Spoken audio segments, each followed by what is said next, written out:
So we as the Spottmedia team has launched our marketing series, and we are talking to leaders within the business world and how they pivoted during COVID and the pandemic in the year 2020.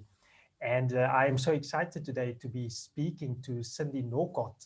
And to give you an overview on Cindy, Cindy single-handedly launched a business called Pro Appointments and Pro Talent 27 years ago. And Cindy has honed her skills as a sought-after motivational speaker, business trainer, business coach, and mentor, best-selling author, and award-winning charity head, while still running her Westville-based recruitment agencies, Pro Appointments and Pro Talent, which have won more than 20 awards over the years for business excellence. Cindy is the author of the best-selling business book, How to Be Unstoppable.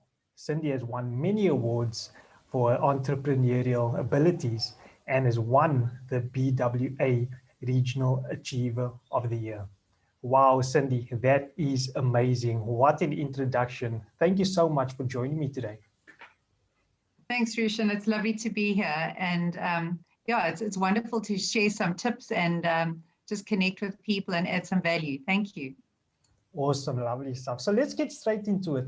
Cindy, I know that I've given a short introduction on you and your business, etc. But I mean, if I missed anything, please share with us what your business is about, what your brand is about. And I mean, 27 years of you starting your business. Wow, what an achievement, and well done on that. Thank you. You know, it's funny, we recently celebrated our 27-year anniversary as a business, and it got me to thinking, you know, it started off as an agency called Student Temps, and then it was Pro Appointments and now Pro Talent. So over time, the business has evolved with the changing market, which I think is an important tip for anybody in business. There's a saying, if the rate of change outside of your business is greater than the rate of change inside, you're doomed to extinction. So I think, you know, over the years, we've had to adapt as the market conditions have changed, you know. The other thing I think is recruitment is one of my passions, but quite early on in my career in my own business, I realized a few other passions that sort of had come out of nowhere in a way, and that was for motivational speaking and for coaching entrepreneurs. So that's something that I've definitely worked on as well. And I think one of my strategies has always been to work on my personal brand, to always brand the business as one and then myself personally as another. And I think that's been something that's worked very, very much in my favor. It's also helped me to position myself as an author, as a thought leader. And then obviously when I started my charity, I had built, I think, a fairly large reservoir of trust with a lot of people in business and in the business sphere. So when I started my charity and asked people to start donating food and items and for our various projects, you know, people were on board. And I think there's something to be said for building a credible brand based on your highest values. Awesome. I love that, Cindy. And I know that I made mention that you wrote the book, How to Be Unstoppable. Just share with us quickly what that's really about and how that came about and why you started. So it was, I'm actually working on another book at the moment, which I'm quite excited about. But that book I wrote about 7 years ago, and it was based on, I had been in business 20 years, and I thought I wanted to share with people who maybe were new in their journey in business, what I had learned from my 20 years in business. And the title, I had once gone to a speech where the speaker had said that his mantra every day was, I'm an unstoppable action taker. And I loved it. So I took it and I stole it. So I started saying that every day. And I think, you know, what we feed our minds with, we become. So if we say, oh, the business is so bad, the economy is terrible, well, that becomes our reality. So, you know, I think there's worse things than being an unstoppable action taker, you know, and I think I really am a firm believer, you know, if you want to be an entrepreneur, if you want to run a successful business, you've got to be very high on the action orientation element. I love that and totally agree with you. Cindy, you've been 20 years in the business. And in in 2019, I'm sure that you had many plans for your business to roll out and actions that you were most likely going to take in 2020. But come Yes. March 2020, the news it was all about COVID. And what went through your mind during that time? And perhaps maybe how have you managed to pivot your business, transition your business during that time? So yes, I think you definitely touched on a little bit of a sore point. I think for many people, it's funny. And at the end of 2019, I hosted a big event called Your 2020 Vision, where we got people to create their vision boards for the year 2020. And I even had some people contacting me last year in 2020 saying they wanted their money back because they didn't feel like they could achieve their vision. For us as a recruitment company, we deal with companies who are looking for staff. So just before lockdown was announced, we were working on about 120 job orders. And within a week of lockdown being announced, we literally went from loads and loads of positions on our board to nothing. And it was terrifying. I don't think I've ever been so scared in business as I was at that time, thinking, what do we do? So we just really started connecting with our clients, phoning, trying to really add and build on the relationships we had, not saying, do you have business for us, but how are you? How can we help you? What can we do? And I think that stood us in good stead. But I think the reality was for most businesses, because they didn't know what the future held, the last thing they wanted to do was hire more staff. People transmit the virus, so most people didn't want to deal with people. So it was very challenging at the time. But I think we also started even selling PPE to keep staff safe for the first few months. And that was a wonderful way of connecting with clients. But one thing we did learn, and everyone uses the word pivot like it's this sexy term, but what we did learn was that our business it's an easy business to take into a virtual space. So instead of having candidates drive to our offices, coming for interviews or driving to our clients, everything is now being done via Zoom.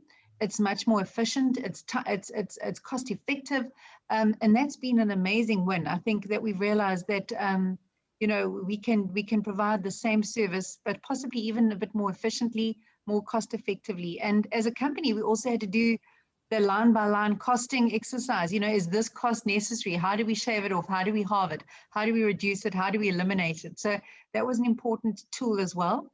And then for me as a motivational speaker, no more events. Literally nobody was having conferences and talks.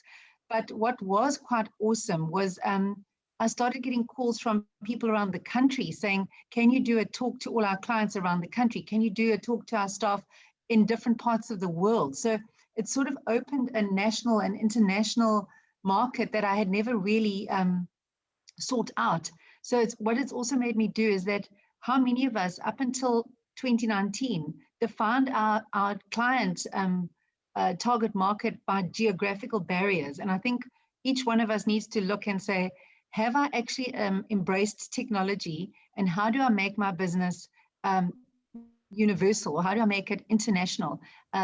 And for me, I think one of the big things I had to do, and it's maybe a sign of my age, but I'm quite a technophobe, and I didn't even know how Zoom worked properly, and the day before lockdown, I sat with a friend who very patiently showed me all the elements of Zoom. And what I started doing was adding value. So every week or every second week, which is now reduced to once a month, I offer a free motivational webinar to whomever wants to listen. And it's been wonderful. So in a way, I think in 2020, I ended up doing 72 talks, which is quite a lot if you think about it. So, and adding value, trying to create some positivity, giving people practical advice, tips on how to live their best life, considering what they were in and how they were feeling. So I think it was an amazing year for me to add value, to position myself, to use the crisis as an opportunity. And I think that's my encouragement to entrepreneurs out there. In every single crisis, there's always an opportunity for someone. And, I think it's so easy to go down to ground and literally live under a rock and go, well, I'll wait for this to be over. How many people were saying, when this ends, when this is over. I think in business, if we're true survivors, we've got to say, we don't know when it will be over, but how do we overcome? I think that's an important mindset to have. Yeah, thank you, Cindy, for that. And I think that is a challenge for many people out there, business owners as well, and individuals, that when something happens, the ability to adapt and transition is tough, because you're used to doing something the same way. You have an habit. You've been doing it, let's say, for 15, 20 years. Yes. Now something occurs and immediately you have to make that change. So it is tough. But once again, I think you really shared many benefits that comes with it when you do transition and adapt your business according to what's happening in the industry. So many, what I've picked up, Cindy, in the last year, was that many people started their own businesses. They perhaps maybe had a salary cut, or they changed employment, or something happened to their existing job, and they started a small business, or are looking at perhaps maybe starting something. What kind of advice would you give to entrepreneurs out there looking to start their own business? I'm so glad you asked that question, because entrepreneurship is something I'm so passionate about. So as you said, I've seen so many people, there's that saying, necessity is the mother of invention. And I think for so many people, having lost a job was the best thing that could have happened to them, or having had a salary cut, because what I've seen is this explosion of creativity. So many small businesses coming about, so many people going, in hindsight, my company did me a favor. I didn't like the job that I was doing. I wasn't satisfied. I wasn't happy. And I was too comfortable or too scared to take the chance. Now, it's been made for me, so it's not even like I've had to take a step of faith. The fact is, I had nothing. I had to create something with my own hands, because of the fact that the job market is so lean, and so there's so few roles available. So I think this is exactly what our country needed, was for people to be taken out of their comfort zones. I've seen so many people start side hustles, and I really believe we're living in an age of the slashy, where I do this, slash this, slash this, slash this. And I think that is the way people need to start viewing their futures, rather than going, one day when I get a better job, I will create a better job. Be so good that they can't ignore you. Go out there, add value, do stuff better than other people, work in your place where you're good at it and you love doing it.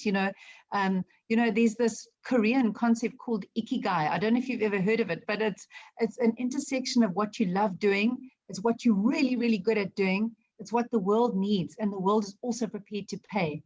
If you've got those four things going, then great things happen. But I've been quite shocked in this past year at the levels of mediocrity and the levels of narfiness, if there's such a word, of people, where companies' service levels have gone down. People have lost their energy, they've lost their spark. Let's be honest, this pandemic has been exhausting. I don't know any entrepreneur who hasn't felt numb and exhausted and anxious and fearful and distracted. And, it's so hard to give of your best. But I think this is the time where, if you just put that extra 10% in, 10% faster, 10% friendlier, 10% quicker, more professional, more responsive, more polite, you work on the little X factor, I think companies are going to stand out. And my encouragement for anybody is to ask yourself, what would I love to do? That I wouldn't even imagine time flying by, because it's not even, I'm blissfully unaware of time. I'm in flow because I love doing this thing. And what does the world need? And what have I always wanted to do that I thought, oh no, one day when I know more, or one day when I have a partner, or one day when I have more money, which is always a code for I don't have the confidence to do it now. I also think it's a wonderful thing when you've got nothing to lose to start something. I'm always encouraging people to start young. I started my business when I was 23, and I'm so grateful for that, because I think if I'd waited another 5 years, I might have lost my nerve. And I always encourage people, if you start something and it doesn't work, well, then go and get a job, but don't sit there one day when you're 80 and having regrets about what you could have done or should have done. And yeah, I really think it's important in business to look around and find unmet needs, what is needed in the market, and how can I add value, and how can I be better than the people who are already doing it, or how can I do it differently? I think if you're just the same as somebody else, then you're not really adding to the world. So, and it's not about being cheaper. I know a lot of people often think, I'm going to start a business, I'll be cheaper. It's the quickest road to disaster. We've got to have some other differentiating factor than being cheaper. I think that's so important. So I'm super excited about the time we're in. And also I want to encourage people, how many people are here and they say, nobody's got money. It's absolute nonsense. A lot of people have still got money. Yeah. And it's so easy to watch the news and listen to those things and go, oh, I can't start a business now, no one's got money. Who's your target market? Do they really have no money? People are still eating out, people are still buying takeaways, people are still paying for DSTV, people are still driving fancy cars, so people have money. And you don't need the whole market to support you. You just need a small portion of the market. And the more defined your target audience, the better. Love that, Cindy. I couldn't agree with you more. There's so much that you mentioned now, and I think that we could actually be here for the next hour talking about all those elements you mentioned. But once again, Cindy, I just want to thank you for your time. Thank you for joining me today, and for sharing some advice and guidance for entrepreneurs. And also, I want to wish you well with your journey in your business, and all the success for the year 2021. Thank you very, very much. It's been my absolute pleasure. Thank you.